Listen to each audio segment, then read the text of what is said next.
Bonjour à tous et bienvenue. L'Assemblée générale des Nations unies a proclamé le 27 juin journée des micro, petites et moyennes entreprises afin de sensibiliser le public à l'immense contribution des MPME à la réalisation des objectifs de développement durable, les ODD. On en parle dans Ça fait l'actualité. Prenons le pouls de quelques réalités des PME avec Siaka Kone. Dans sa volonté de transformation structurelle de son économie, la Côte d'Ivoire place les PME au cœur des enjeux. Le dispositif d'accompagnement a été renforcé, mais les contraintes d'accès au financement demeurent préoccupantes. Il devient donc urgent d'entrevoir d'autres modes de financement alternatifs au crédit bancaire classique. 4 modes de financement se dégagent principalement, à savoir le capital risque, le crowdfunding ou le financement participatif, les business angels et le capital investissement. Le recours à ces modes de financement alternatifs engendre de nouveaux types de risques sur lesquels il convient de communiquer et de prendre en charge à travers le développement d'un cadre légal et réglementaire spécifique.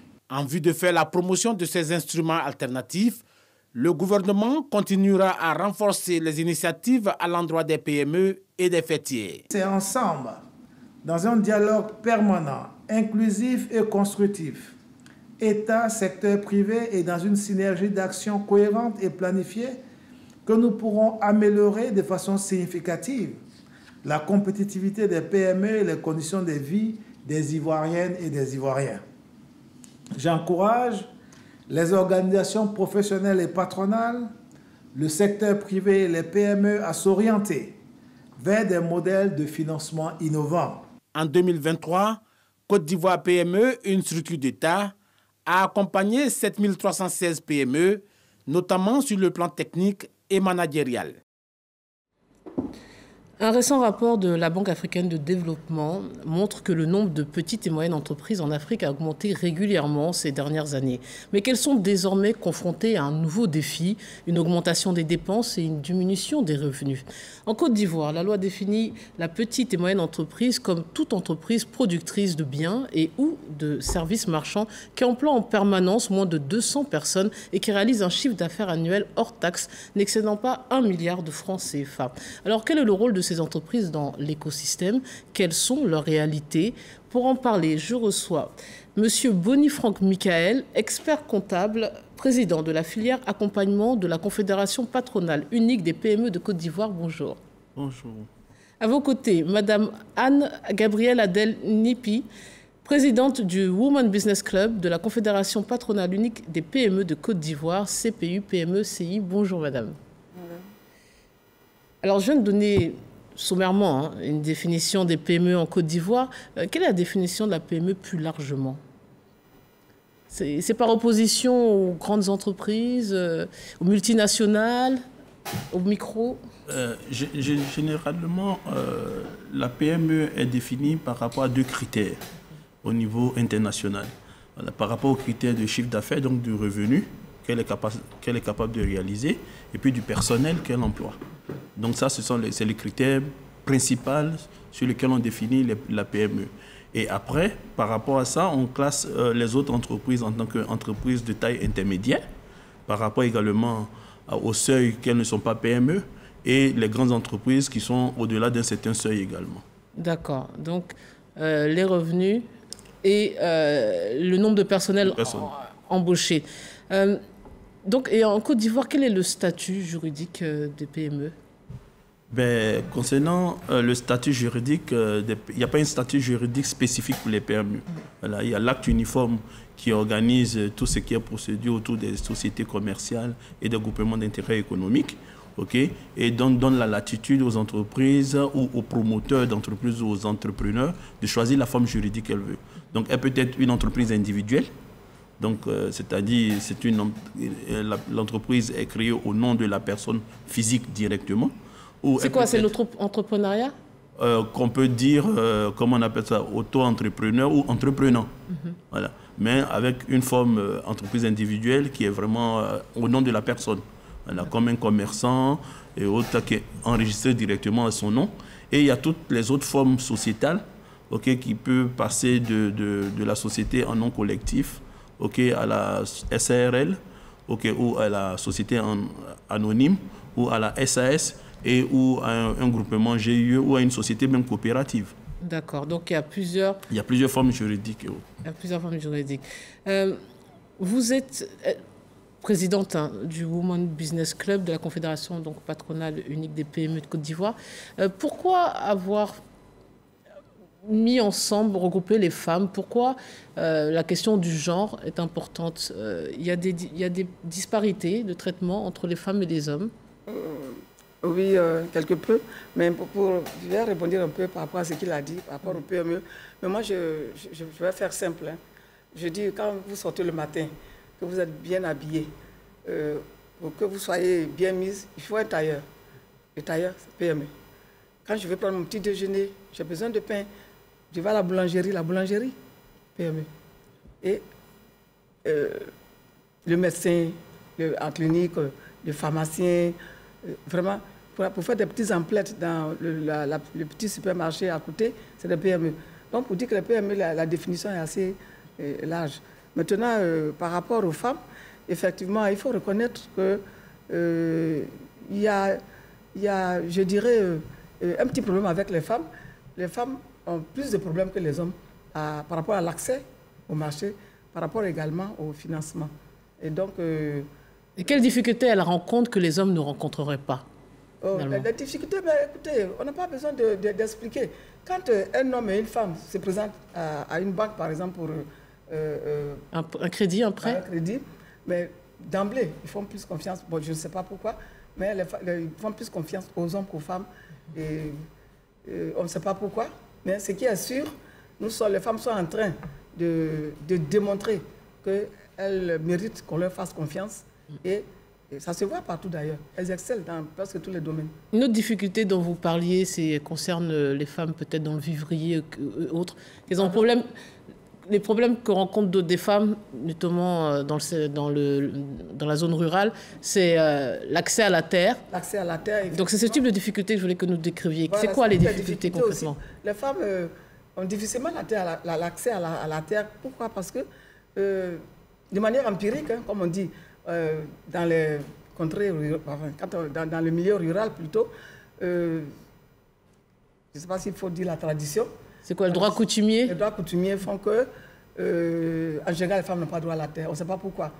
Et pour avoir une petite portion de terre, il faut que la femme bataille un peu pour avoir juste une petite portion de terre, alors que nous en avons besoin. Pour enchaîner, pour juste dire que, avec les petites portions de terre qu'elles ont, elles font ce qu'elles peuvent. Et vous savez qu'en Côte d'Ivoire, il n'y a pas la famine. Les marchés sont approvisionnés parce que ces femmes-là travaillent beaucoup.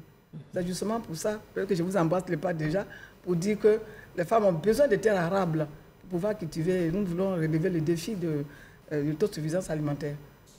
Alors, est-ce que dans tout ce que vous décrivez, le secteur informel est aussi concerné? Bon, en fait, moi, je suis toujours dérangé quand on ne met pas des secteurs informels parce que en économie où j'ai fait mes études, je n'ai jamais vu dans les différents secteurs d'activité qu'il y avait un secteur informel. Pour moi, je dis des acteurs économiques, soit qui ne sont pas ostensibles, donc qui ne sont pas connus du fichier national des entreprises ou des entrepreneurs, et qu'on pourrait appeler en griffe secteur informel.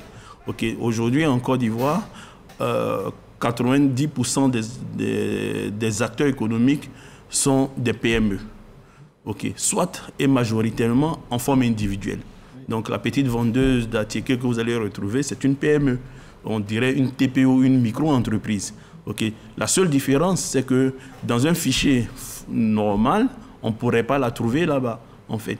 Mais elle se trouve dans le fichier des collectivités territoriales. Vous allez remarquer que très souvent, elles ont un numéro de plaque pour choses. Donc, on ne peut pas dire qu'elles sont dans un secteur informel. Qu'est-ce qui vous gêne avec cette expression d'informel? Vous pensez que c'est péjoratif? C'est juste une manière de dire que certains ont respecté certaines formalités et d'autres non? C'est pas... En fait, quand on parle d'informel, c'est comme si elle ne contribuait pas à l'économie. Pourtant, elle contribue à l'économie. C'est simplement parce que le système d'information, je dirais, et d'organisation de l'activité économique ici n'a pas été suffisamment rigoureux pour pouvoir les retracer dans les fichiers. Vous allez comprendre que récemment, au niveau du conseil de gouvernement, une loi a été prise pour pouvoir, un projet de loi, pour pouvoir immatriculer les commerçants. Mais ça existe déjà dans l'acte uniforme. L'acte uniforme est clair sur le principe, toute entité qui a une activité économique, que ce soit à but non lucratif ou à but lucratif, obligée de s'immatriculer. Donc après, c'est de dire comment on crée une synergie avec les différentes sources d'immatriculation pour qu'on puisse avoir l'information de tous les acteurs économiques. Mais que ça a quand même des avantages de remplir ces formalités. D'avoir une existence, ce ne serait que juridique. Oui, bien évidemment, ça a des avantages quand on rentre dans les systèmes un peu plus normés et encadrés. Par exemple, à la banque. Quand vous partez à la banque, ils vont vous demander de vous donner votre registre de commerce ou votre registre d'immatriculation au fichier des artisans ou des métiers ou de l'agriculture. Ils vont forcément vous le demander. Et même pour les cotisations, j'imagine, que ce soit CNPS ou la retraite. Oui, bien évidemment. C'est pour ça que je dis, pour moi, quand je vais dans une collectivité territoriale, pour être beaucoup plus précis, je vais dans une mairie, ils ont un registre là-bas de tous les petits commerçants qui se trouvent dans leur... Donc ceux-là, ils sont immatriculés également. Après, la question, c'est de savoir est-ce que ce registre-là, il est en interconnexion ou il est distribué dans l'ensemble des systèmes, de sorte qu'on sache exactement le petit commerçant qui a sa petite boîte à côté là. Est-ce qu'il paye les taxes? Mais quelle taxe? Qui est une taxe communale, qu'on appelle la taxe communale. D'accord, il paye les taxes locales?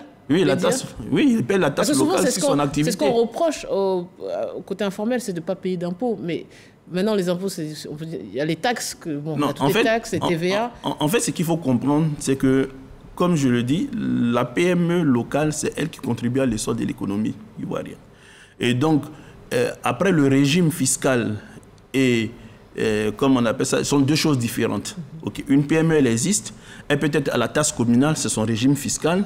Elle peut être à la taxe de l'entrepreneur, c'est un autre régime fiscal. Elle peut être aux micro-entreprises, c'est un autre régime fiscal. Elle peut être à l'impôt sur les bénéfices ou à l'impôt sur les bénéfices non commerciaux ou à l'impôt sur les bénéfices agricoles.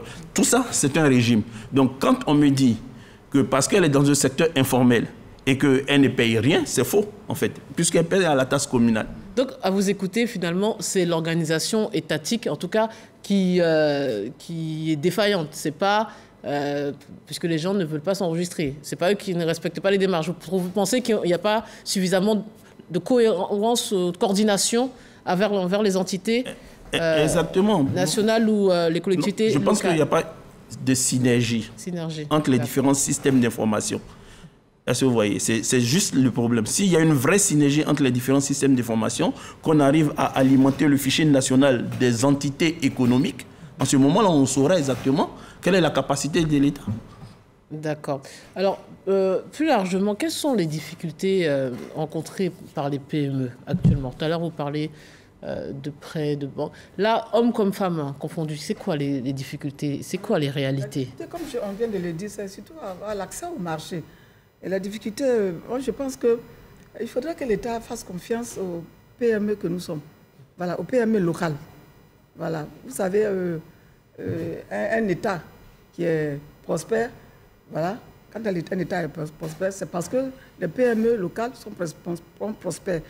Quand un État a des PME locales prospères, on pense que, bon, ben, on peut dire que cet État-là est un État qui a une économie vraiment qu'on peut appréciable.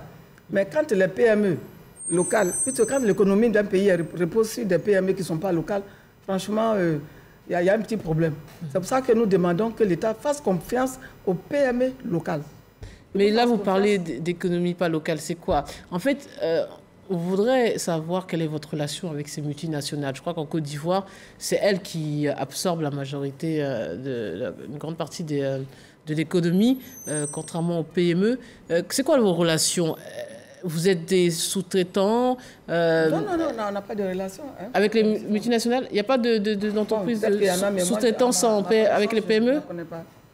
Si, il arrive d'avoir des sous-traitances entre les PME et les multinationales. Et tout ça, c'est quelque chose de courant, normalement.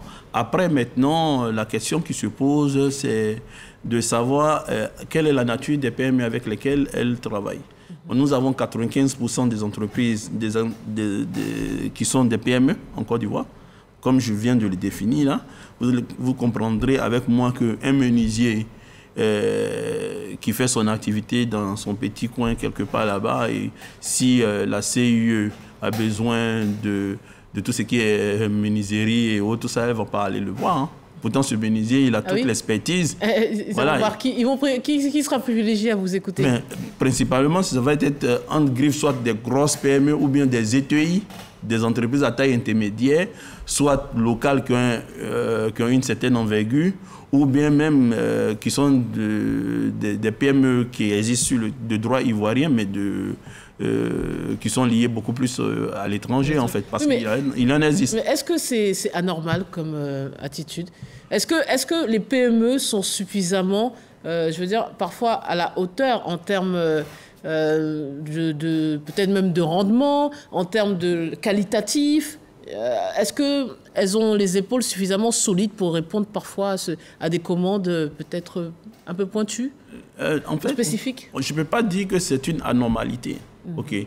Parce que la grande entreprise, la multinationale, va vers l'entreprise pour laquelle elle a un certain niveau de confiance, bien évidemment. Et c'est ça, en fait, une des faiblesses des PME, parce que systématiquement, on ne leur fait pas confiance. Mais pourquoi? Parce qu'on n'a pas mis en place un système d'apprentissage. Est-ce que vous voyez, quand on apprend à marcher. Donc, quand on a une petite entreprise locale, si on apprend à faire confiance et on met l'entreprise dans un système de mentoring, d'accompagnement, en ce moment-là, elle va monter en performance, en qualité de travail, et on pourra lui faire confiance. C'est justement pour ça qu'on se retourne sur l'État. Le privé, lui, il cherche la rentabilité de son investissement. Donc, systématiquement, il va cibler ceux qui peuvent le faire et tout ça. Donc, très souvent, les PME étrangères, quand bien même qu'elles sont de droit ivoirien. Est-ce que vous voyez? Après, c'est pour ça qu'on demande à l'État d'augmenter en fait la part des PME sur tout ce qui est marché public, pour qu'elles puissent apprendre en réalité. Je parle de PME locales, hein? Oui. Je parle de PME locales, je parle de préférence nationale. Donc, pour qu'elles puissent apprendre. Quand, par exemple, le ministère du Transport a une flotte de véhicules et qu'elle veut faire les réparer, je préfère qu'elle parte chez le mécanicien d'à côté qui est local, qu'elle parte chez une grande boîte étrangère, une multinationale. À quel moment nos étudiants qui font mécanique et autres, ça, et tout ce qui est chose, à quel moment ils vont apprendre? Ils ne pourront pas apprendre. Ils sont près de ces PME-là, de garage et autres, ça, qu'ils pourront réellement apprendre. Donc là, vous faites un plaidoyer envers l'État pour avoir, en fait, des marchés, déjà sur le plan national et local. Mais quand l'État se déplace, on le voit des fois, que ce soit le chef de l'État ou d'autres ministres, récemment en Corée, ailleurs, ils vont avec des délégations, des fois de chefs d'entreprise. Vous êtes concerné? Est-ce que l'État vous a déjà sollicité pour l'accompagner à l'étranger et vous ouvrir des marchés internationaux? Moi, je peux répondre pour la CPI-PME. En fait, peut-être qu'ils l'ont fait, mais moi, au niveau de la CPI-PME, je ne pense pas avoir, nous ne pensons pas avoir été sollicités. Et il n'y a pas longtemps, il y a juste 2 semaines, il y a eu le forum international, le forum économique, voilà, Rhône-Alpes, la région Rhône-Alpes, Côte d'Ivoire. Oui. Et l'État y est allé avec certaines personnes. Mais la CPI-PME a fait effort de faire partie des femmes qui ont participé à ce forum, mais parce que nous avons voulu, parce que nous avons été invités. Mais on n'est pas parti avec l'État. Nous avons trouvé l'État sur place. D'accord. Et il n'y a pas que ça. Et il y a plusieurs... vous êtes partis séparément? Séparément. Alors que vous venez tous de la Côte d'Ivoire? Voilà, on s'est retrouvés là-bas. Voilà. Okay. Et donc, il n'y a pas que ces forums, il y a plusieurs forums où nous avons pris nous-mêmes pour faire partie des femmes, pour y aller, participer au nom de la Côte d'Ivoire, mais pas avec l'État. Et quand vous y allez, comment ça se passe concrètement? Vous leur montrez vos... Oui, nos expertises. Nous leur disons, par exemple, voilà ce que nous savons faire, voilà ce que nous avons fait. Et puis, nous négocions des partenariats, par exemple, Voilà, c'est ce que nous faisons. Donc vous allez pour chercher des clients. Des clients, voilà. Potentiellement. Voilà. Non pas seulement des clients, mais des partenaires. Des partenaires aussi. Non pas seulement des clients, mais des partenaires avec lesquels on peut s'associer pour travailler. Voilà. Et l'autre aspect aussi, parce qu'on dit des États, notamment africains, que pour que leur économie soit inclusive, il faut compter s'appuyer sur les PME. Et vous dites que ce n'est pas toujours le cas. Mais vous, en termes d'embauche, comment ça se passe? Puisque tous les pays africains connaissent un chômage massif, surtout de nos jeunes. Vous embauchez véritablement, ou vous êtes souvent dans les micros ou auto-entrepreneurs, donc vous suffisez? Bon, comme on vient de le définir tout à l'heure, la PME, c'est une entité qui emploie moins de 200 salariés. Voilà, moins de 200 salariés. C'est ça même l'ADN même de la PME, et qui est locale, qui est une entreprise de proximité, donc qui se retrouve beaucoup plus près de la population et qui n'est pas forcément totalement localisée en capitale, dans les grandes métropoles. Est-ce que vous voyez? Donc, la PME, elle emploie, bien évidemment. Aujourd'hui, si on veut dénombrer les PME auto-entrepreneurs, on n'a pas moins d'1 million. Je prends simplement les femmes qui sont à Djamé, dans les marchés. Ce sont des PME. C'est de l'emploi. Ces femmes-là, du fait qu'elles travaillent et elles ont soit une assistance à côté, au moins elles ont un emploi. Donc si vous prenez 1 million de femmes qui sont dans les marchés qui ont un emploi, c'est de l'emploi. Je prends nos braves paysans. Mais ce sont des PME, quand bien même qu'on dit c'est une entreprise agricole familiale, mais elles emploient également. Alors, loin de moi l'idée de dévaloriser quoi que ce soit et quiconque, mais c'est de l'emploi dans quel sens, ou c'est de la débrouille aussi? Parce que vous dites on emploie, parce que l'objectif c'est à long terme, c'est acquérir un savoir-faire, un savoir-être, c'est valoriser. Vous voyez? Là, vous pensez qu'on peut... toute tentative d'auto-entrepreneuriat est considérée pour vous comme une création d'emploi, un emploi, et puis... Déjà, la première chose, il faut... L'auto-entrepreneur lui-même, le premier employeur, c'est lui qui travaille, qui a la technicité, qui fait son travail. Après, il n'est pas nécessairement obligé de se donner un contrat en CDI ou en CDD. Est-ce que vous voyez? Donc, il travaille déjà. Donc, après, maintenant, quand il emploie du personnel, des assistants, ça également, pour moi, c'est du travail. Une PME qui même si, comment on appelle ça, elle n'a pas d'employé permanent, selon la définition du Code du travail, avec un CDI, donc qui est beaucoup plus confortable, je dirais, et périn, il emploie des consultants. Mais c'est ça, en fait, ce que je veux dire. C'est qu'on a l'impression que c'est une succession de précarité. Vous nous en parlez comme si c'était la solution. On a l'impression aussi que ça nourrit son homme et que c'est important, mais que ce n'est pas ça qui va nous permettre de résorber le problème de chômage et à la formation de nos jeunes. Qu'en pensez-vous? Oui, mais bon, quand on parle de résorption, tout à l'heure, il a parlé il a dit que les PME étaient des pourvoyeurs d'emplois pérennes. Voilà. C'est vrai que c'est pas, il y a des grandes et il y a des petites PME. Bon, il faut reconnaître que c'est les petites PME, comme il a pris l'exemple des femmes du marché, n'emploient pas des salariés qui sont rémunérés avec un bulletin de paie et tout ça. Donc, mais au moins, ça permet à ces personnes de se débrouiller. Tout à fait. Et ça ne tient qu'à l'État d'aider, bon, quand je parle des femmes, d'aider les femmes à s'organiser ou à faire de telle sorte que nous puissions évidemment employer des personnes. Quand il dit nous, il n'y a pas du mal à la place des femmes, employer des personnes avec un salaire et puis avec toutes les commodités qu'il faut. Bon, moi, je pense que c'est pour ça que notre président, comme c'est quelqu'un qui voyage beaucoup, quand il va dans certains pays, il va pas pour faire le tourisme, mais il remarque, il essaie de voir comment est-ce que ça se passe pour essayer d'adapter à notre pays. Donc, nous devons faire des propositions. C'est pour ça que nous faisons des propositions à l'État. Et en matière de propositions, la CPI-PME est championne. Et elle fait souvent des propositions. Et je pense que l'État devrait avoir une oreille attentive à ces propositions que fait justement la CPI-PME, n'est-ce pas, M. Franck? Nous faisons beaucoup de propositions dans ce sens-là. Par exemple, vous venez de toucher un problème qui est réel. Voilà. Donc, voilà, nous faisons des propositions. Si ces propositions-là sont prises en compte, je pense qu'on pourra régler ce problème-là. Si vous permettez, concernant la partie emploi, la PME n'a pas la même structuration que les grandes entreprises, que ce soit du point de vue organisationnel et du point de vue même de sa structure financière. Est-ce que vous voyez? Donc, acquérir du capital humain, c'est quelque chose de très coûteux. Est-ce que vous voyez? Donc, si on n'a pas un protocole qui permet à la PME de pouvoir avoir son coût d'acquisition du capital humain faible, okay, ce serait difficile, en fait, pour elle d'avoir du bon employé. Est-ce que vous voyez? Donc, c'est pour ça, très souvent, généralement, elle préfère commencer par des stages pour se rassurer que la personne que je prends à la fin de la journée, c'est un profil qui peut me permettre de pouvoir avancer. Est-ce que vous voyez? Oui. Voilà. Il faut faciliter aussi l'accès au renforcement des capacités qui est quand même assez coûteux en Côte d'Ivoire. Il faut vraiment faciliter ce côté-là aussi. Un dernier mot sur l'autre grand problème. On nous dit qu'il y a des problèmes de gouvernance, d'insuffisance des infrastructures, de fiscalité abusive. Mais c'est l'accès au financement qui est donc le premier des obstacles à la croissance des petites entreprises en Afrique subsaharienne. Vous confirmez? Vous nous parlez des femmes. Vous ne comprenez pas pourquoi on ne veut pas leur prêter. Et vous, quelle est l'explication? Pourquoi en fait, c'est un besoin. On ne parle pas du côté informel, là, pour le coup. C'est un besoin de confiance. C'est ça. En fait, c'est un besoin de confiance.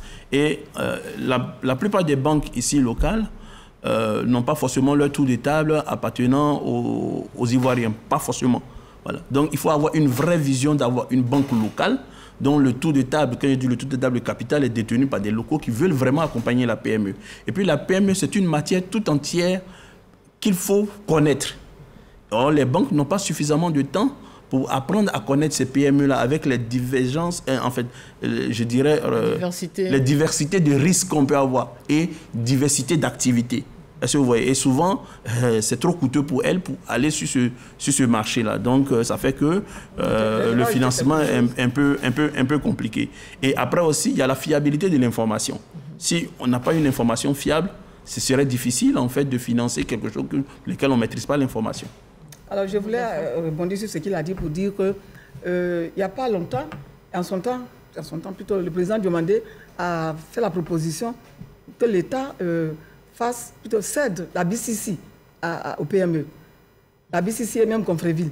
Et donc, imaginez-vous un peu, si la BCC était revenue au PME, des PME qui gèrent, ou bien alors qui gèrent une banque pour les PME, une banque qui est gérée par les PME, pour les PME, vous voyez un peu l'impact. Et comme il a dit, c'est des langages qu'on se comprend, enfin, il y a des langages qui se comprennent, et puis on comprend mieux les problèmes oui. Voilà. Vous maîtrisez mieux le secteur. Voilà, qui maîtrisent mieux le secteur, voilà. Et donc, je pense que l'État devrait penser à céder une banque. Et cette banque sera évidemment gérée par les PME, pour les PME, pour trouver une solution au problème dont nous parlons. C'est bien noté, ça sera le mot de la fin. Merci infiniment d'être venu sur ce plateau, d'avoir répondu à toutes nos questions. Et merci à vous de nous avoir suivis. Restez sur la première chaîne.